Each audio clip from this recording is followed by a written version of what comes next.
अस्सलाम वालेकुम स्टूडेंट्स। आज हम न्यू टॉपिक डिस्कस करेंगे।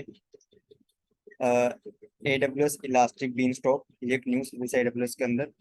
इसको हम पढ़ेंगे आज, ठीक है। इसको पहले हमने डिस्कस नहीं किया। एक इसका सिर्फ हमने अभी तक ओवरव्यू किया था। आज इसको थोड़ा सा और डीप टाइप पढ़ लेते हैं इसको, ठीक है। इसके अंदर डीप टाइप करेंगे थोड़ा सा और इसको हम स्टडी करते हैं। इसको स्लाइड से जाने से पहले मैं आपको पहले व्हाइट बोर्ड पर लेकर जाता हूँ और वहाँ में मैं ना आपको इसके बारे में पहले बताता हूँ कि एक्चुअली चीज़ है क्या। हमने पढ़ा था हमारे पास ना डिफरेंट सर्विस होती है क्लाउड के अंदर। जिस तरह हमारे पास स्टोरेज सर्विस भी होती है, ठीक है। हमारे पास जो है ना वो कंप्यूट सर्विस भी होती है। हमारे पास सिक्योरिटी सर्विस भी होती है क्लाउड के अंदर। हमारे पास डेटाबेस सर्विस भी होती है। तो डिफरेंट सर्विस होती है हमारी, डिफरेंट कैटेगरीज हैं क्लाउड के अंदर, ठीक है। स्टोरेज के अंदर कौन सी आती है? S3 आता है। डेटाबेस सर्विस के अंदर क्या आता है? यहाँ पे आपके पास RDS आ जाता है। यहाँ पे आपका डायनामो DB आ जाता है।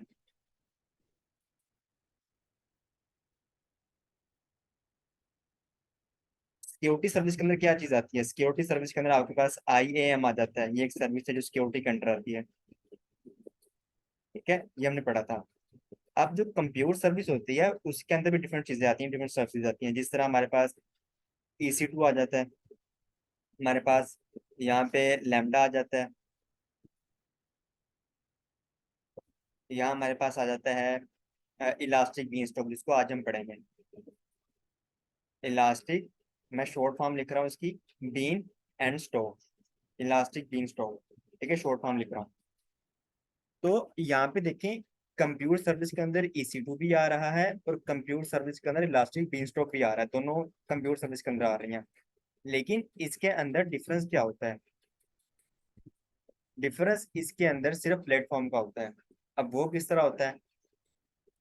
हमने पढ़ा था कि जो क्लाउड सर्विस मॉडल होते हैं हमारे पास, जिस तरह हमने पहले डिस्कस किया था कि जितनी भी सर्विसेज होती हैं क्लाउड के अंदर उनको 3 कैटेगरी में एक्चुअली डिवाइड किया गया है।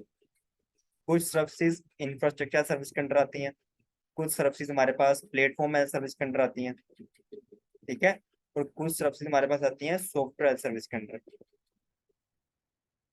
तो हमने इसको डिटेल में पढ़ा था और मैंने आपको डिफरेंस भी बताया था कि इसका डिफरेंस क्या होता है। डिफरेंस ये होता है कि यहाँ पे उसको मैनेज करने का डिफरेंस होता है, रिस्पॉन्सिबिलिटी का डिफरेंस होता है। कि जो इंफ्रास्ट्रक्चर सर्विस है इसके अंदर कौन सी सर्विस आती है? कोई याद है आपको एक आधी?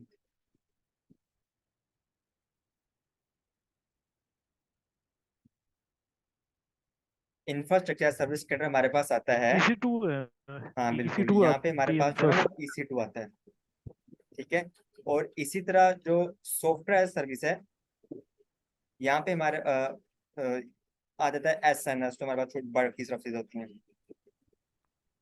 SNS आता है चला है। जी। क्या कह रहे हैं आप? ठीक है। और जो प्लेटफॉर्म एज सर्विस है यहाँ पे हमारे पास S3 ये आ दुआ जाता है। बताएंगे।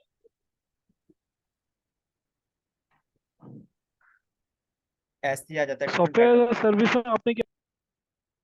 सॉफ्टवेयर सर्विस के अंदर मैंने लिखा हुआ है SNS। सिंपल नोटिफिकेशन सर्विस होती है ये वाली। एक नोटिफिकेशन सर्विस होती है जिसको हम यूज करते हैं क्लाउड के अंदर, ठीक है। SNS सर्विस होती है, वो आती है सॉफ्टवेयर सर्विस के अंदर, ठीक है शिवाग भाई। अब देखें, जिस तरह EC2 आ रहा है इंफ्रास्ट्रक्चर एज सर्विस के अंदर, इसी तरह एक और कंप्यूटर सर्विस होती है इलास्टिक बीन स्टॉक। ये कहाँ फॉल करती है? फॉल करती है प्लेटफॉर्म एज सर्विस के अंदर। तो यहाँ पे आएगा, मैं इसको वैसे EBS लिखते नहीं है, लेकिन मैं सिर्फ क्योंकि स्पेस कम है मेरे पास तो इसलिए मैं इसकी शॉर्ट फॉर्म लिख रहा हूँ EBS। वैसे EBS कहते नहीं है, इलास्टिक बीन स्टॉक, ठीक है। इलास्टिक बीन स्टॉक जो EBS होता है वो एक्चुअली EBS वॉल्यूम होता है जिसको हम जिसके लिए हम EBS वर्ड यूज करते हैं। यहाँ मैं सिर्फ आसानी के लिए आपको समझाने के लिए लिख रहा हूँ EBS। इसका मतलब है इलास्टिक बीन स्टॉक, ठीक है। अब डिफरेंस क्या होता है? डिफरेंस ये होता है कि अगर कोई भी सर्विस आप यूज कर रहे हैं जो इस कैटेगरी के अंदर आती है, उसका मतलब ये होगा कि वहां आपकी रिस्पॉन्सिबिलिटी ज्यादा होंगी, ठीक है। और AWS की रिस्पॉन्सिबिलिटी वहां पे कम होगी। किस तरह होंगी? कि वहां पे इस तरह होगा कि वहां पे उसको मैनेज करना, जिस तरह अगर हम EC2 यूज कर रहे हैं तो आप फर्ज कर लें आपने एप्लीकेशन रन करनी है क्लाउड के अंदर, ठीक है। आपने क्लाउड के अंदर क्या करना है? आपने क्लाउड के अंदर कोई एप्लीकेशन रन करनी है। तो आप क्या करोगे? आपके पास दो ऑप्शन है, एक तो ये है कि आप EC2 बना लो वहां पे। तो क्या करना पड़ेगा आपको, सबसे पहले आप वहां पे EC2 बनाओगे। उस EC2 के ऊपर कोई आप वेब सर्वर इंस्टॉल करोगे, उसके ऊपर अपने एप्लीकेशन या अपने वेबसाइट को होस्ट करोगे। ठीक है। अब ये आपकी एप्लीकेशन चल रही है, बैकएंड पे आपने उसको डाटाबेस पे कनेक्ट किया हुआ है, बैकएंड के ऊपर डाटाबेस पे कनेक्ट की हुई है। ठीक है। अब देखें, कल को अगर कोई यहाँ पे लोड आ जाता है तो आपको क्या करना पड़ेगा, आपको इसकी लोड बैलेंसिंग करनी पड़ेगी। ट्रैफिक को इक्वली डिस्ट्रीब्यूट करने के लिए आपको लोड बैलेंसर यूज करना पड़ेगा।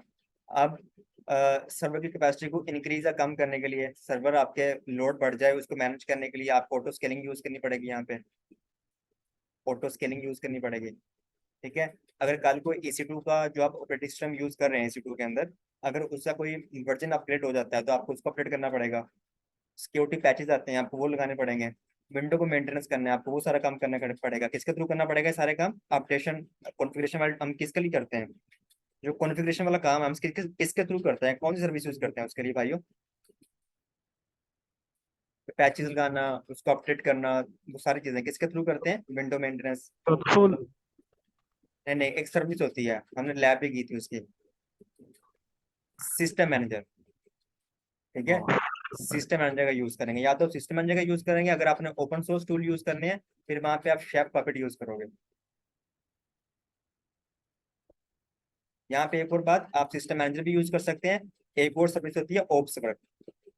ओप्स वर्क आप ये भी यूज कर सकते हैं। तो ओप्स वर्क और सिस्टम मैनेजर दोनों क्या हैं, कॉन्फ़िगरेशन मैनेजमेंट टूल्स हैं। ये अपने याद रखना, एग्जाम में पूछे जाते हैं। कॉन्फ़िगरेशन मैनेजमेंट टूल्स के हमारे जो सर्वर होते हैं उनको मैनेज करने के लिए, कॉन्फ़िगर करने के लिए ये टूल यूज किए जाते हैं। किस तरह यूज किए जाते हैं, जो प्रीवियस लेक्चर है वहाँ पे हमने इसकी कंप्लीट लैब भी की है, जहाँ पे हमने अपने विंडो इंस्टेंसेस को और लिनक्स सर्वर को हमने क्या लगाए थे, पैचेस लगाए थे, उनको अपडेट किया था। ठीक है। तो हमने सिस्टम मैनेजर की लैब की थी, ओप्सवर्क की लैब नहीं की। लेकिन आपने याद रखना है कि ओप्सवर्क सिस्टम मैनेजर दोनों क्या है, कॉन्फ़िगरेशन मैनेजमेंट टूल्स है। ठीक है। दोनों का सेम काम है, लेकिन इनका मैकेनिज्म काम करने का जो तरीका है ना थोड़ा डिफरेंट है। एक का जो सिस्टम मैनेजर होता है ये एक्चुअली पुश मैकेनिज्म में काम करता है, और जो ओप्सवर्क होता है पुल मैकेनिज्म में काम करता है। ठीक है। तो ये डिफरेंस होता है। बाकी उनका मकसद सेम होता है, बस काम करने का डिफरेंट थोड़ा अलग होता है, काम करने का तरीका थोड़ा अलग होता है।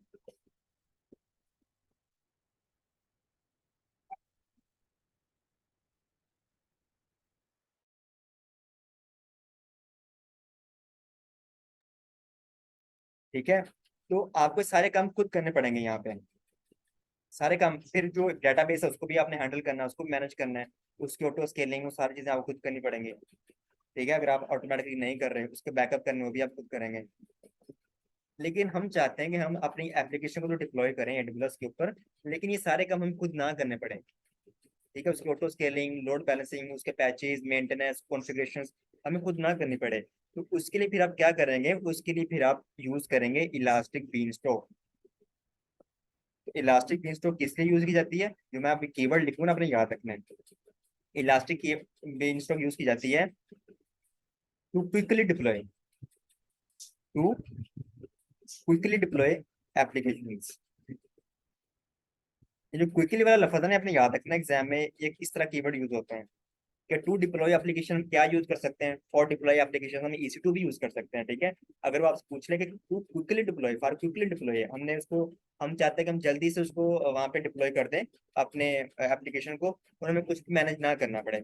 उसके लिए फिर हम यूज करेंगे EBS, इलास्टिक बीनस्टॉक। तो ये सर्विस होती है जो हमारी एप्लीकेशन को क्विकली डिप्लॉय करने में हमारी हेल्प करती है। और फिर ये क्योंकि मैनेज सर्विस होती है, क्योंकि प्लेटफॉर्म एज सर्विस के अंडर आ रही है, मैनेज सर्विस होती है, इसलिए यहाँ पे कोई भी चीज़ हमें मैनेज नहीं करनी पड़ती। उसकी load balancing, auto scaling, patches, maintenance, configuration खुद नहीं करते, तो बैकएंड पे ऑटोमेटिकली AWS वाले उसको करते रहते हैं। ठीक है। तो ये डिफरेंस एक्चुअली होता है EC2 के अंदर और EBS के अंदर, इलास्टिक बीन स्टॉक के अंदर। दोनों कंप्यूटर सर्विस ही है, बट थोड़ा सा उनके अंदर प्लेटफॉर्म का डिफरेंस होता है, काम करने का थोड़ा तरीका अलग होता है उनके अंदर।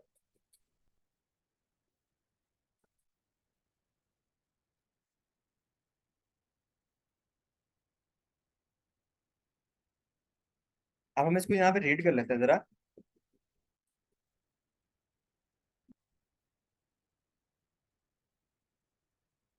नहीं, मैं जो जूम का है ना वही यूज कर रहा हूँ।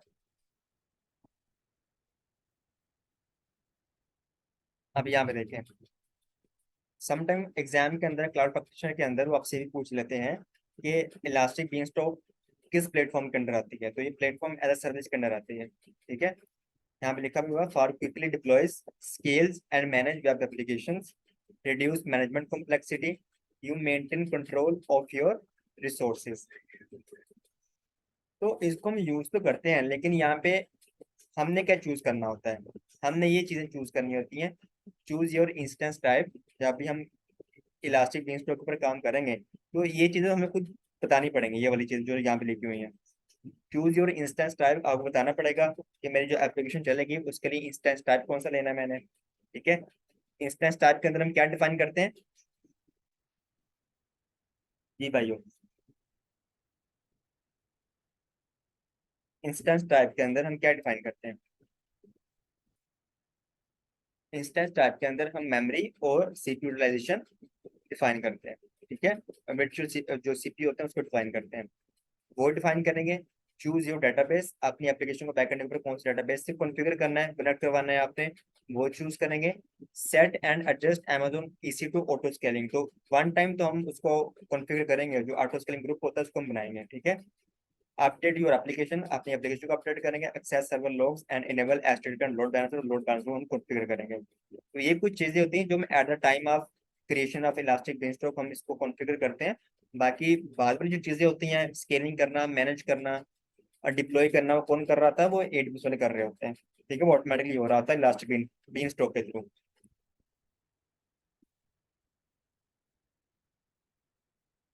Elastic Beanstalk is a platform as a service that facilitates the quick deployment, scaling, and management of your applications. To control stays with you. The control stays with you. With the entire platform already built, you only need to upload your code. ठीक है, यहाँ पे हमारी responsibility नहीं होती, operating system की responsibility नहीं होती। हमारी एप्लीकेशन किस ऑपरेटिंग सिस्टम के ऊपर चल रही है, किस वर्जन के ऊपर चल रही है, वो हमारी, वो तो हम डिफाइन करेंगे, लेकिन बाद उसको पैचेस लगाना, अपडेट करना, अपग्रेड करना, वो हमारी रिस्पॉन्सिबिलिटी नहीं हो रही। ठीक है, मतलब वहां पे फिर हमारा ऑपरेटिंग सिस्टम के ऊपर भी कंट्रोल कम हो जाएगा, होगा ही नहीं, सिर्फ हमारे कोड के ऊपर हमारा कंट्रोल रहेगा। इस तरह मैं आपको दिखा देता हूँ। अब मैं यहाँ पे ये करूँ, AWS,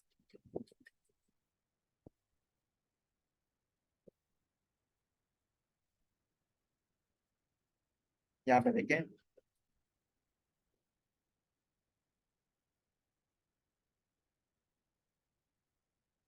ये है आपके पास इंफ्रास्ट्रक्चर एज सर्विस। तो इंफ्रास्ट्रक्चर एज सर्विस के अंदर आपकी जो रिस्पॉन्सिबिलिटी है, आपने जहां तक मैनेज करना है वहां पे देखो, ये ऑरेंज वाला आपने मैनेज करना, मतलब कस्टमर ने मैनेज करना। तो कस्टमर की रिस्पॉन्सिबिलिटी ऑपरेटिंग सिस्टम तक आ रही है, ऑपरेटिंग सिस्टम को मैनेज करना, हैंडल करना, पैचेस लगाना आपकी रिस्पॉन्सिबिलिटी है।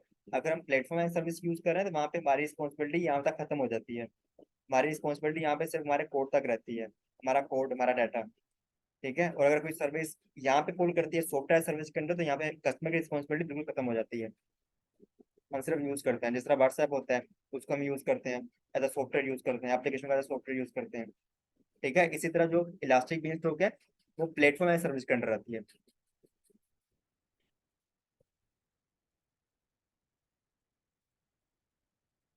अब अगर आप कहते हैं कि मेरे पास एप्लीकेशन तो है, कोड तो मैंने बनाया हुआ है, तो उसमें मैंने रन करवाना है बीनस्टॉक के ऊपर। ठीक है, तो अब जो बीनस्टॉक है वो किस किस कोड को सपोर्ट करता है, मतलब एप्लीकेशन सॉफ्टवेयर किस कोड में लिखा होगा तो उसको रन करेगा। वो कुछ यहाँ पे लिस्ट बता आपको दी गई है, सिंगल कंटेनर, मल्टी कंटेनर, अगर डॉकर है, गो आपका लैंग्वेज है, जावा लैंग्वेज है, .NET, Node.js, PHP, Python, Ruby.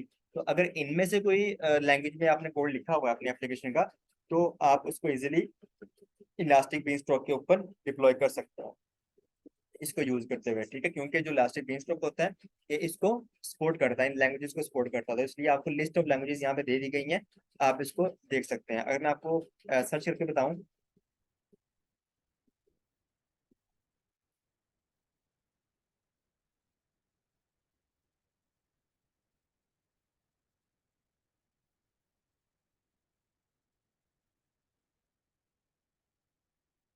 तो यहाँ पे कुछ लैंग्वेज आपको बताई गई हैं, गो, जावा, Node.js, PHP, Python, Ruby.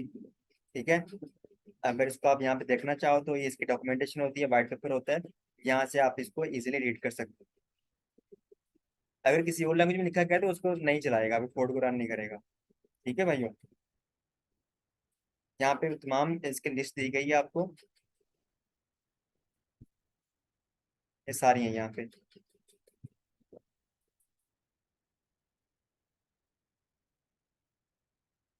Docker, Go, Java, Tomcat, dot net, Node JS, PHP, Python, Ruby.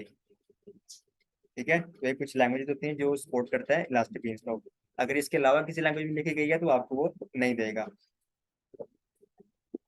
तो यहाँ पे देखें, elastic beanstalk is free of charge. ये जो इलास्टिक बीनस्टॉक होता है ना, फ्री ऑफ चार्ज होता है, इसे कॉस्ट नहीं होती, बट आप जितना उसको यूज करोगे तो आपको फिर उसको पे करना पड़ेगा। ठीक है, अगर उसको एडवांस लेवल पे यूज करोगे या जितना आप उसके रिसोर्सेज यूज करोगे, सर्विस फ्री है।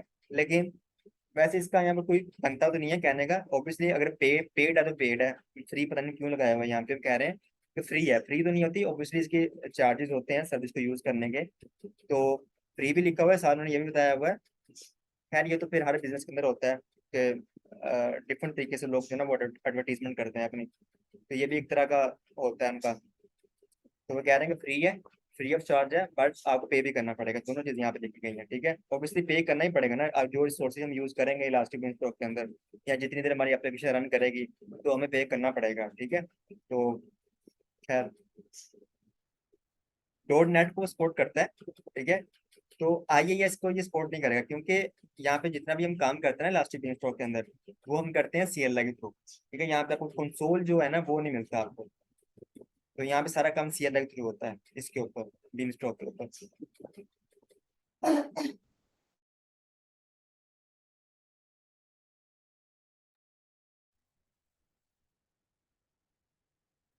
अब यहाँ पे देखें, elastic based components, elastic based provide the service that तो यहाँ पे ये बताया गया है कि जिस तरह होस्ट होगा, होस्ट के ऊपर हाइपरवाइजर होगा, उसके ऊपर ऑपरेटिंग सिस्टम होगा, फिर एचटीटीपी सर्विस चल रही होगी, एप्लीकेशन सर्विस चल रही होगी, और कोड। तो यहाँ पे हमारी जो रिस्पॉन्सिबिलिटी है वो कोड की है सिर्फ। ठीक है, कोड को किस तरह रन करवाना है आपने, तो हम जो यूज करेंगे वो सिर्फ कोड को यूज करेंगे, कोड किस तरह चल रहा है, किस तरह रन करवाना है उसको। बाकी जो रिस्पॉन्सिबिलिटी होगी वो एडमिन कॉलम की होगी, सारा कुछ खुद मैनेज करेंगे।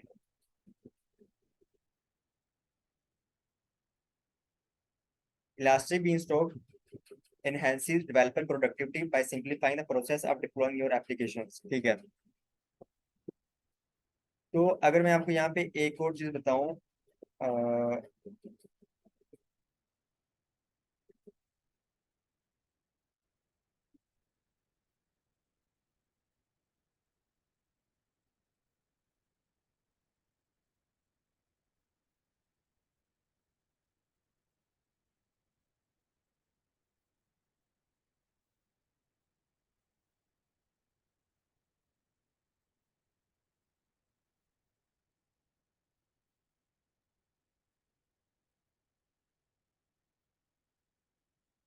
अच्छा, जिस तरह हम यूज करते हैं ना गूगल एडब्ल्यूएस के अंदर, जिस तरह हम इलास्टिक बीनस्टॉक पढ़ रहे हैं, इसी तरह सेम सर्विस गूगल के अंदर भी होती है, लेकिन उसका वहाँ पे नेम डिफरेंट होता है। ठीक है, वहाँ पे हम उसको पढ़ते हैं ऐप इंजन, काम वो सेम करता है।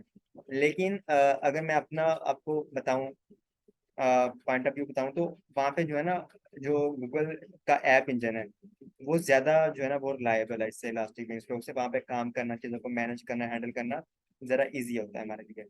ठीक है, उसके अंदर ज्यादा फंक्शन होते हैं यहाँ पे इलास्टिक बेंचमार्क के अगर कंपेयर करें तो। लेकिन जो इलास्टिक बेंचमार्क का एक सर्विस है, अच्छी सर्विस है। इसका सिर्फ आपके, क्योंकि क्लाउड प्रैक्टिशनर है, तो क्लाउड प्रैक्टिशनर के अंदर सिर्फ आपको चीजें बताई गई हैं, डेफिनेशन बताई गई है, इलास्टिक बेंचमार्क के बारे में बताया गया है। लेकिन इसकी लैब आपके कोर्स के अंदर नहीं है, इसकी लैब आप नेक्स्ट करेंगे सोल्यूशन आर्ट के अंदर जाकर सूची लेवल के ऊपर, या आप उसको करेंगे जहाँ पे प्रोफेशनल लेवल के ऊपर जाके इसकी लैब्स करेंगे। ठीक है, यहाँ पे आपके पास लैब नहीं है, सिर्फ यहाँ पे आपने इसी को पढ़ना है। तो इस तरह यहाँ पे प्लेटफॉर्म एज अ सर्विस के अंदर हमारे पास इलास्टिक बेंचमार्क आता है, इसी तरह गूगल के अंदर उसको हम पढ़ते हैं ऐप इंजन। ऐप इंजन बहुत अच्छी सर्विस है, वहाँ पे डिफरेंट चीजें हम कर सकते हैं, उसको यूज करना भी जरा इजी होता है अगर कंपेयर करें इलास्टिक बेंचमार्क से। ठीक है, वहाँ पे चीजें जरा इजीली डिप्लॉय हो जाती हैं। वहाँ पे भी हमारे पास जो है ना वो काफी ऑप्शन होते हैं, ट्रैफिक शिफ्टिंग का ऑप्शन होता है, डिफरेंट चीजें वहाँ पे होती हैं। खैर अभी उसकी तरफ हम नहीं जाते हैं। ठीक है, अब हम इसकी तरफ बात कर लेते हैं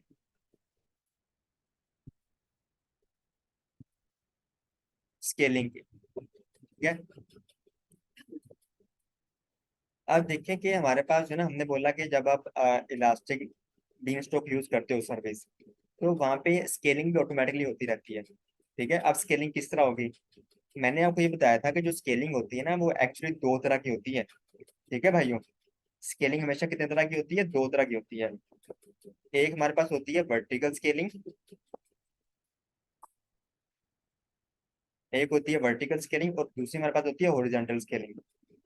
तो आप जरा मुझे थोड़ा सा ओवरव्यू बता दें कि इनके अंदर क्या डिफरेंस होता है, फिर हम नेक्स्ट मूव करते हैं। मैं आपको बताता हूँ, फिर थोड़ा सा बता दें मुझे अपने वर्ड में।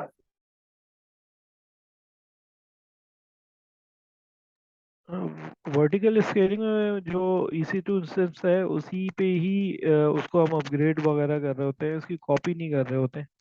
और हॉरिजेंटल में जैसे उसकी multiple copies with in the aegis हो सकती हैं, मुख्तलिफ रीजन में हो सकती हैं। बिल्कुल। थोड़ा सा ठीक है। वर्टिकल स्केलिंग के अंदर क्या करते हैं, फर्ज करने आपने एक सर्वर लिया होगा, अब उसके ऊपर ट्रैफिक ज्यादा आ गया इंटरनेट से, ठीक है, अब उसको इंक्रीज करना है, तो उसके जो एग्जिस्टिंग सर्वर होगा ना, उसकी हम कैपेसिटी को इंक्रीज कर देते हैं। किस तरह करते हैं, फर्ज कर लें, पहले आपने 2 GB रैम ली थी, 4 वर्चुअल CPU लिए थे आपने, ठीक है, आपने 500 स्टोरेज दी थी उसको। अब आप उसकी एग्जिस्टिंग सर्वर की कैपेसिटी को इंक्रीज कर देते हैं, हम 2 की जगह 4 GB ले लेते हैं, 4 की जगह 8 कर देंगे, और 500 की जगह 1000 कर देंगे इसको। ठीक है, तो इसको हम बोलते हैं वर्टिकल स्केलिंग। हॉरिजॉन्टल स्केलिंग के अंदर क्या होता है कि आपके पास एक सर्वर है, तो आपके डिफरेंट सर्वर बनते रहते हैं। एक सर्वर के ऊपर लोड बढ़ा, एक और बन गया, अब दोनों की कैपेसिटी इंक्रीज हुई, तीसरा और बन गया, फिर फोर्थ और बन गया। तो इस तरह जो है ना, आपके सर्वर इंक्रीज होते रहते हैं। ठीक है, लेकिन यहाँ पे क्या होता है, आपके एग्जिस्टिंग सर्वर की कैपेसिटी इंक्रीज होती है। अब आपने याद रखना है कि क्लाउड के अंदर, चाहे वो ऑटो स्केलिंग की सर्विस है, चाहे वो इलास्टिक लोड बैलेंस, चाहे वो ऑटो स्केलिंग है, चाहे इलास्टिक बीन स्टॉक है, उसके अंदर क्या होता है, जो आपकी स्केलिंग होती है ना, वो हॉरिजॉन्टली होती है, वर्टिकल स्केलिंग बनाने पे नहीं होती। ठीक है, क्योंकि इलास्टिक बीन स्टॉक के अंदर और ऑटो स्केलिंग के अंदर जो आपकी स्केलिंग होती है ना, ऑटोमेटिकली हो रही होती है, ऑटोमेटिकली इंक्रीज भी हो रही होती है और ऑटोमेटिकली डिक्रीज भी हो रही होती है। तो वहां पे आपको हॉरिजॉन्टल स्केलिंग मिलेगी दोनों के अंदर। ठीक है, मतलब आपके सर्वर ऑटोमेटिकली इंक्रीज भी होते रहेंगे। अगर फर्ज कर लें आपकी जो है ना आपकी ट्रैफिक ज्यादा है, तो आपके सर्वर इंक्रीज हो गया। अब ट्रैफिक कम होगी, जिस तरह जो है ना रात को 2 बजे या 3 बजे या अर्ली मॉर्निंग में ट्रैफिक कम हो जाती है शॉपिंग साइट्स के ऊपर, या आपकी कोई एप्लीकेशन है, कोई फूड एप्लीकेशन है, उसके ऊपर ट्रैफिक कम हो गई, तो क्या होगा कि वहाँ पे ट्रैफिक कम होगी, तो आपके जो सर्वर चल रहे हैं ये ऑटोमेटिकली बंद हो जाएंगे। ठीक है, आप दो सर्वर या एक सर्वर ही मैनेज करेगा ट्रैफिक को। अब सुबह के वक्त जब 12 बजे या जब भी आपके ज्यादा टाइम होता है शॉपिंग का, लोगों के आने का, तो जब ट्रैफिक बढ़ेगी तो दोबारा से न्यू सर्वर बन जाएंगे। ठीक है, तो यहाँ पे हॉरिजॉन्टल के अंदर आपके सर्वर ऑटोमेटिकली इंक्रीज भी होते रहते हैं और डिक्रीज भी होते रहते हैं, लेकिन वर्टिकल स्केलिंग वहां पे नहीं होती। अगर वर्टिकल स्केलिंग करनी है तो आपको मैनुअली करनी पड़ेगी यहाँ पे, ये नहीं कि होती नहीं, होती है, लेकिन आपको मैनुअली करनी पड़ेगी।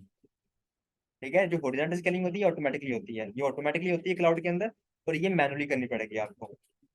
कोई मुझे बता सकता है कि जो वर्टिकल स्केलिंग होती है मैनुअली क्यों करनी पड़ती है हमें?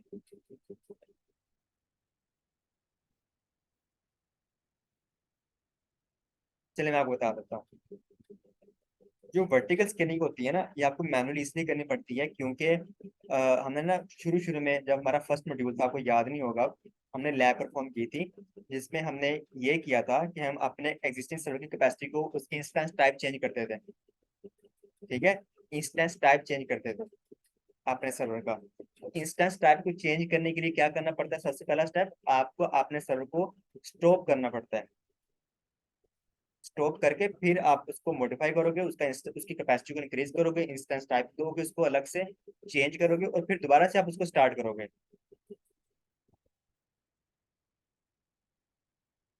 ठीक है, इसलिए आप चलते हुए सर्वर की कैपेसिटी को इंक्रीज नहीं कर सकते, आप चल रनिंग सर्वर की कैपेसिटी को इंक्रीज नहीं कर सकते हैं। ठीक है, इसलिए ये ऑटोमेटिकली नहीं होता, ये आपको मैनुअली करना पड़ता है क्लाउड के अंदर। तो मैनुअली पहले आपको सर्वर को स्टॉप करना पड़ेगा, स्टॉप करने के बाद आपको उसको मॉडिफाई करेंगे, उसको इंस्टेंस टाइप चेंज करेंगे उसका, अगर आपने इंक्रीज करना तो ज्यादा वाला देंगे इंस्टेंस टाइप, अगर आपने इंस्टेंस उसकी कैपेसिटी को कम करना है तो इंस्टेंस टाइप जरा लो देंगे, उसको थोड़ा वाला देंगे, जिसके अंदर 1 GB रैम आ रही हो, या 2 GB वर्चुअल CPU आ रहे हो, तो इस तरह भी आप ले सकते हैं। ठीक है, तो आप उसकी कैपेसिटी को इंक्रीज भी कर सकते हैं, आप उसकी कैपेसिटी को डिक्रीज भी कर सकते हैं, लेकिन शर्त क्या है, शर्त यह है कि आपको उसको मैनुअली करना पड़ेगा।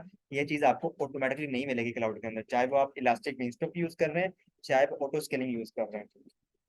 ठीक है, तो आप उसको क्या करेंगे, स्टॉप करेंगे, स्टॉप करके आप उसको मॉडिफाई करेंगे, मॉडिफाई करने के बाद उसको स्टार्ट करेंगे। आपने देखा होगा जब उन्होंने लैब परफॉर्म की थी, कि जब आप चलते हुए सर्वर की कैपेसिटी को इंक्रीज करने की कोशिश कर रहे थे, तो आपको वहां पे ऑप्शन ही शो नहीं करता। ठीक है, आपको ऑप्शन ही शो नहीं करता जब तक उसको स्टॉप नहीं करोगे। स्टॉप करोगे तो आपको वो ऑप्शन शो करेगा कि अब आप उसको मॉडिफाई कर सकते हैं। मॉडिफाई करें, दोबारा से स्टार्ट कर लें। लेकिन जो हमारे पास होती है हॉरिजॉन्टल स्केलिंग, ये ऑटोमेटिकली होती है आपके क्लाउड के अंदर। यहाँ पे आपके सर्वर को स्टॉप नहीं करना पड़ता, शट डाउन नहीं करना पड़ता, कुछ नहीं करना पड़ता। आपकी हॉरिजॉन्टल स्केलिंग, आपके सर्वर इंक्रीज भी होते रहते हैं और डिक्रीज भी होते रहते हैं। ठीक है, तो यहाँ बताने का मकसद ये था कि हम जो सर्विस पढ़ रहे हैं इलास्टिक बीनस्टॉक, इलास्टिक, मैं फुल फॉर्म इसके लिख के देता हूँ तो आगे कंफ्यूज ना हो।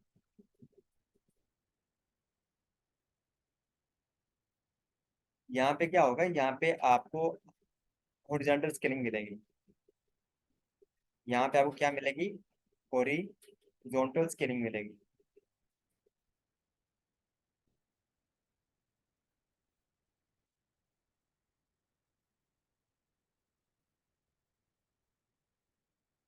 इसी तरह अगर आप ऑटो स्केलिंग यूज कर रहे हैं, ऑटो स्केलिंग सर्विस होती है, इसको हम पढ़ेंगे एक दो दिन में। ऑटो स्केलिंग, लोड बैलेंसर, तो वहां पे भी आपको हॉरिजॉन्टल स्केलिंग मिलेगी, वहां पे आपको वर्टिकल स्केलिंग नहीं मिलेगी। हाँ, अगर आप वर्टिकल स्केलिंग चाहते हैं, आपको क्या करना पड़ेगा, आपको मैनुअली करना पड़ेगा वो सारी चीजें। ठीक है, तो जब हम ऑटो स्केलिंग वाला चैप्टर पढ़ेंगे तो उसको हम लैब परफॉर्म करेंगे, तो मैं आपको बताऊंगा कि वहाँ पे लोड बैलेंसर और ऑटो स्केलिंग को हम इकट्ठा इंटीग्रेट करके किस तरह यूज कर सकते हैं, और वहाँ पे बैकएंड पे चीजें किस तरह इंक्रीज भी हो रही होती हैं और आपके सर्वर डिक्रीज भी हो रहे होते हैं। ठीक है भाइयों, क्लियर है यहाँ तक?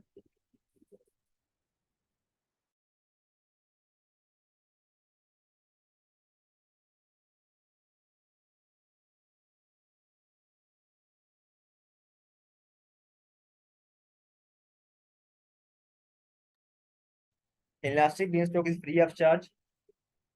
जैसे फ्री ऑफ चार्ज तो नहीं होता, लेकिन खैर को पे करना पड़ता है इसका। ठीक है, यू पे only for the service that you. तो हमने पढ़ा था कि जो फ्री होती हैं वो कुछ सर्विसेज होती हैं, आईएम होता है हमारे पास, वीपीसी होता है। अगर आप EC2 बना रहे हो, ठीक है, EC2 बना रहे हो आप, और वहाँ पे आप जो है ना कोई T2 माइक्रो यूज कर रहे हो, 3D यूज कर रहे हो, तो वहाँ पे आपको फ्री मिल जाएगा। तो इस तरह कुछ सर्विसेज होती हैं जो फ्री होती हैं, लेकिन सारा कुछ फ्री नहीं होता वहाँ पे क्लाउड के अंदर, आपको कुछ पे करना पड़ेगा वहाँ पे। ठीक है भाई, क्लियर है यहाँ तक?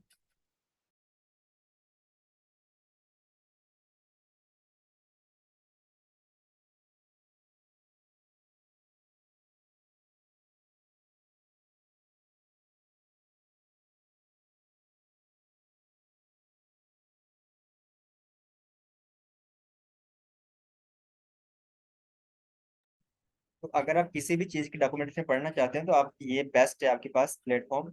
आप यहाँ पे आ जाया करें, उसको सर्च किया करें। ठीक है, आप यहाँ पे देखें, आपने इलास्टिक बीनस्टॉक सर्च किया तो आपको सारा बता रहा है कि अगर आपकी एप्लीकेशन पाइथन के अंदर लिखी गई है तो आपने उसको किस तरह डिप्लॉय करना है। आपको तमाम इन्फॉर्मेशन बताएगा, सेटअप किस तरह करना है, डिप्लॉय किस तरह करना है, उसको यूज़ किस तरह करना है प्लेटफॉर्म को, सारी चीज़ें आपको यहाँ बता मिलेंगी, मिल जाएंगी। ठीक है, अगर आपकी एप्लीकेशन नोट जेएस के अंदर है तो उसको किस तरह सेटअप करना है, वहाँ पे आपने किस तरह चीज़ों को देखना है। तो एक डॉक्यूमेंटेशन होती है, आप इसको पढ़ा करें। अगर इसको डाउनलोड करना चाहें तो यहाँ से भी कर सकते हैं, पीडीएफ होती है इसकी। तो इसकी पीडीएफ पढ़ सकते हैं, इसको आप डाउनलोड वाला ऑप्शन भी होता है आपके पास, इसको आप डाउनलोड भी कर सकते हैं। ठीक है, तो ये कुछ वाइट पेपर्स होते हैं इसके, बहुत ये यूजफुल होते हैं। लेकिन इतना डिटेल आपसे पूछा नहीं जाएगा क्योंकि हम अभी पढ़ रहे हैं क्लाउड फाउंडेशन। मैं आपको वैसे ही बता रहा हूँ कि यहाँ चीज़ें इस तरह होती हैं, तो ऐसे पूछा नहीं जाएगा। अगर मैक्सिमम आपसे पूछा जाएगा ना इलास्टिक बेअनस्टॉक के बारे में, सिर्फ इतना पूछा जाएगा कि वो कितनी कौन सी लैंग्वेज को सपोर्ट करता है, और इलास्टिक बीनस्टॉक किस प्लेटफॉर्म के अंदर आती है, और जो इलास्टिक बीनस्टॉक है अ, उसके बारे में, बस इतनी चीज़ें, और कुछ नहीं पूछा जाएगा।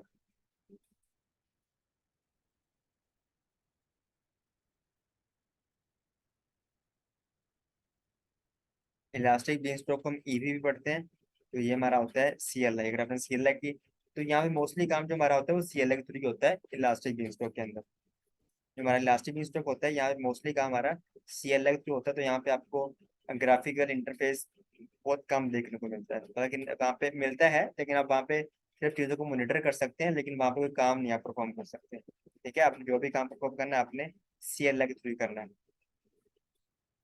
तो यहाँ पे गेटिंग स्टार्टेड पे क्लिक कर सकते हैं आप। यहाँ पे स्टेप्स लिखे हैं, क्रिएट करें, एक्सप्लोर करें, डिप्लॉय न्यू वर्जन आपने करना है। तो यहाँ पे डिफरेंट चीज़ें होती हैं, बहुत इंटरेस्टिंग चीज़ें होती हैं।